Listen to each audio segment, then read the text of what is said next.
So, friends, it has been an absolute pleasure witnessing so many of my motivated patients reverse their diabetes and other medical conditions.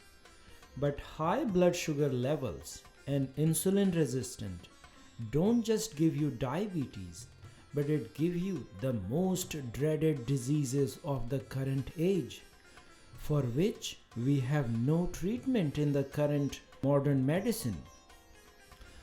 You may go to the biggest of the biggest universities, but no treatment.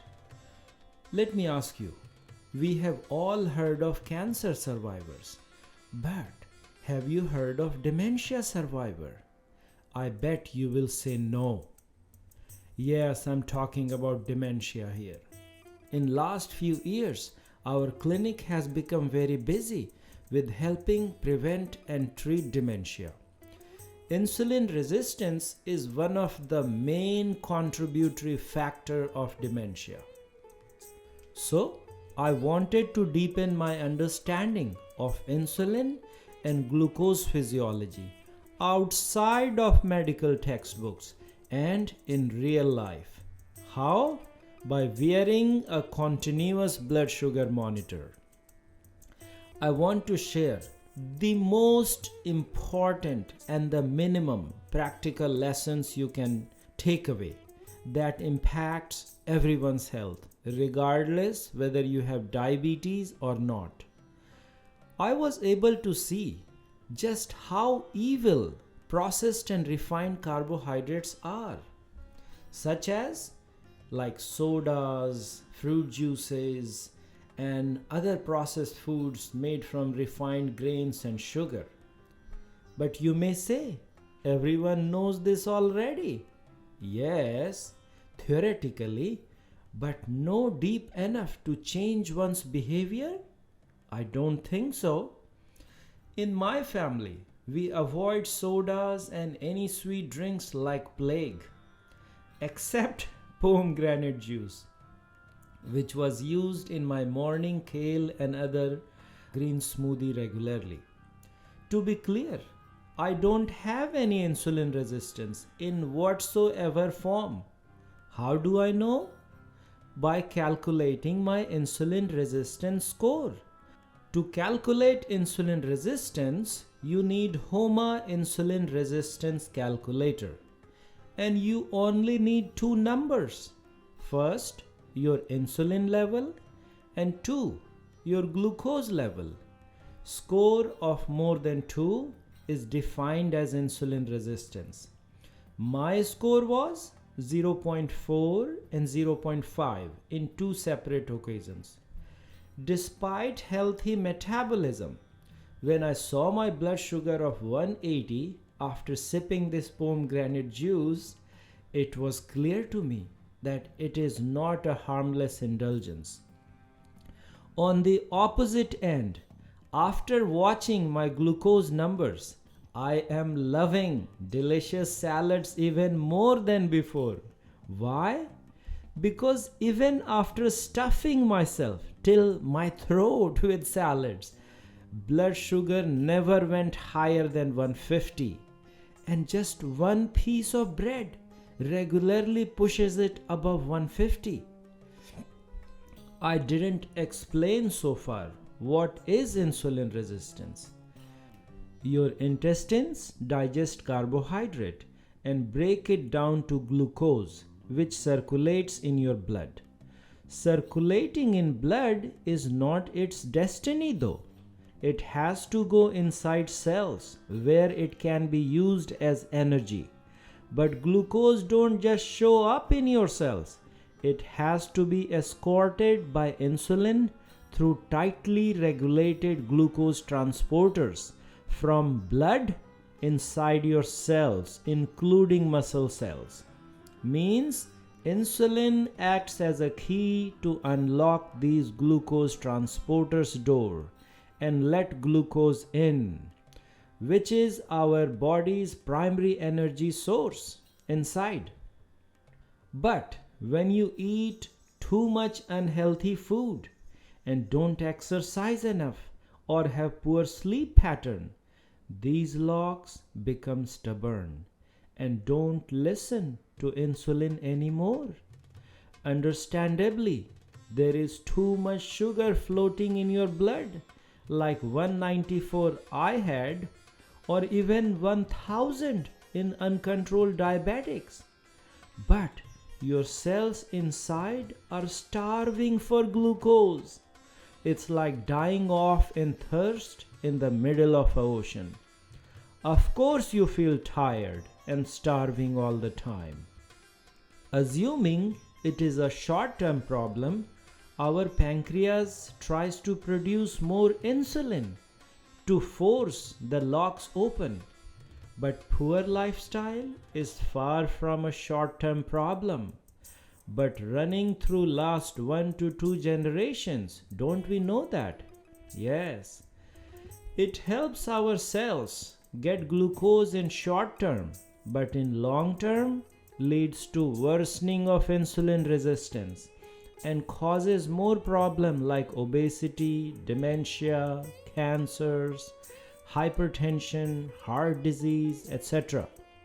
So, the bottom line is we need to keep glucose transporters open with the least level of insulin. The good news is that we have an alternative that works just as effectively as insulin without raising insulin level. You may have heard the name of this tool. It's called exercise. Even just 1 to 5 minutes of moderate intensity exercise after meals can make a significant difference in reducing blood sugar levels.